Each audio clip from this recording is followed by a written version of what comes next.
the orthoPAC, hosted by Sam Dyer. Welcome to the orthoPAC, where we discuss up-to-date orthopedic topics for the busy clinician. I invite you to sit back and relax as I attempt to fill in the gaps between education, current events, and real-world practice. Welcome today, Dr. Carmen Quatman, an orthopedic surgeon practicing in Ohio.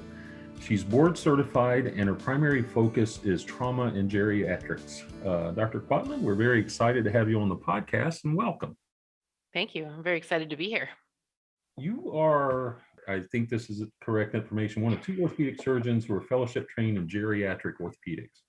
Actually, the third one just came out a year ago in July. We had the third graduate that has the International Geriatric Fracture Society fellowship completed.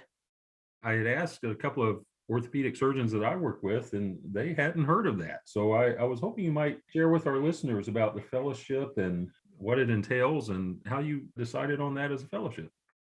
When I first started in orthopedics, I'd worked a lot of times with adolescents and pediatric patients. And as I got further along in my training doing trauma, I just really felt a true connection with those patients, that it was a great opportunity for improvement, and specifically for the geriatric patients.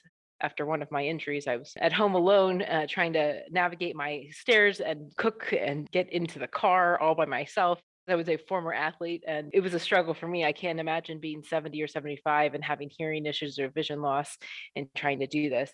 It just struck me one day that we really need to look into that area more. And so I started to look, and there really wasn't anything out there. We have a great pediatric experience in orthopedics, but we treat a lot of geriatrics. In fact, the literature says that 50% or more now, because that was back in 2002, of orthopedic surgeries are actually performed in people 65 and older, which demonstrates that we actually have an older population, although I think many of us get into orthopedics from a sports medicine injury where we were younger. So the geriatrics influence, looking into it, I realized that we have these patients, especially hip fractures, that are coming in. And the mindset in orthopedics is if we find something broken, we're going to fix it. We go towards cure, towards making everything 100% back to normal. And in the geriatrics realm, it switches over into quality of life. And we haven't really followed suit with some of the other specialties out there that have recognized that need. When should we operate? Do we need to do a large reconstruction? Should somebody get a total knee if they have other options that can minimize possible loss of limb if they have an infection? And then finally, just like in adolescence, the parents were involved with kid decisions. Often the kids are now involved with parent decisions. And so we really needed to carve out a new specialty to really talk about those challenges and differences. What resources would someone have to kind of do more investigation on this? Like the geriatric specialty, everybody does orthopedics, but if someone doesn't have the same training, where do you go? So I think there's some great resources out there. The American Geriatric Society even has some modules online that are actually for geriatricians to learn about orthopedics and for orthopedics to learn about geriatrics. And so there's all kinds of modules through the American Geriatric Society that can be evaluated and gone through. The general surgery world has been really proactive in elevating the concept of geriatrics. So they have more literature coming out about those things.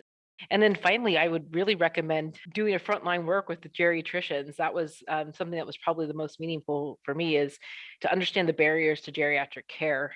Geriatricians are really focused very much on quality of life and almost de-implementing what we do for health. So for example, their goal is to not tightly control blood glucose because they don't want to see wide variation. Instead, they may decrease some of their diabetic medications to prevent a fainting episode. Basically, they'll peel off any medications that they feel are unnecessarily restrictive because the biology of the body changes as we get older.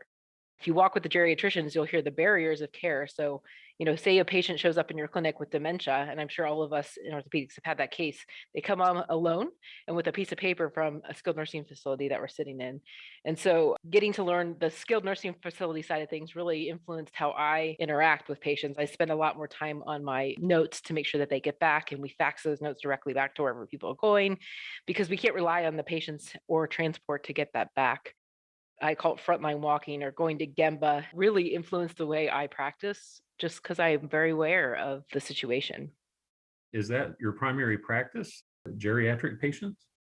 I do trauma. I would say about maybe 50 to 60% of my patients are specifically geriatric because we have a lot of falls at home that actually get qualified as geriatrics. And I do fracture care in general.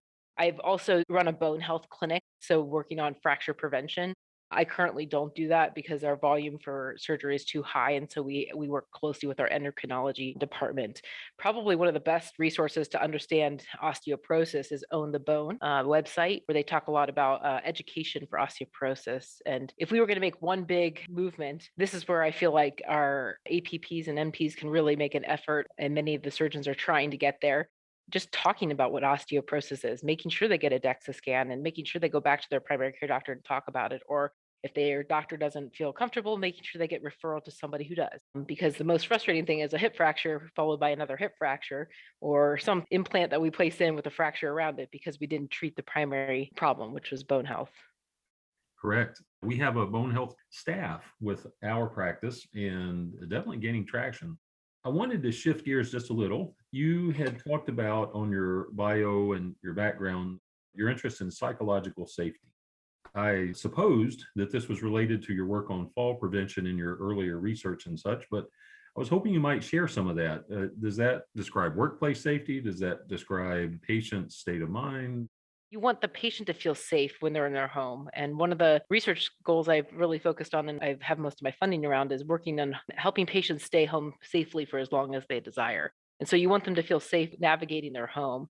A lot of times older patients won't talk about that because they're fearful that people will want them to leave their home or make them change their environment or possibly go into a nursing facility environment. And so they don't even acknowledge to their own doctors or to their family members that they're having issues, their house isn't safe anymore. So psychological safety, I think, probably epitomizes some of the concepts of quality of life. You want to feel safe. We all want to feel safe. In staying home safety, you had talked about partnering with the EMS services and such. Does that all go together as like the whole plan? Like you're going to address, special issues for geriatrics, your psychological safety, your safety at home, if you have a problem, EMS services. How does it all fit together? I remember hearing someone mention the comment, doing geriatrics is even worse than doing war medicine in terms of communication, because at least in war medicine, they'll write the most important things on the chest of the patient. So when they're transported, that can be communicated across. Well, we don't even do that for geriatrics, and we expect our patients who have memory issues or a long list of comorbidities and medications, if they fall at home and they need to go to the hospital, there's a gap in terms of that knowledge translation. And then once they arrive in the trauma bay, once they get up to the floor, there's another gap. And then they go to a sniff, there's another gap. And then they go back home. I call it the continuum of care. So really understanding that entire cycle of the patient journey and the different parts that they may be in throughout their care. And that starts with closing down those gaps in communication. One day I was sitting in my office and one of the paramedics had an office next to mine and they mentioned that they keep having this issue of patients falling at home, calling 911. They're not really hurt. They don't know if they should really transport to the hospital, but they can tell that they're in medical decline and likely not having resources in their home that are making it safe for them to stay. And I was like, well, that's really interesting. Let's look at your data. And I was really shocked to see how many times they get called for lift assist. If you walk into almost any paramedic department and you write down the 5 names of people you're going to see today, almost all of them will have the exact same name. So there's these high utilizers that are using the system, which delays care for other issues that are more acute.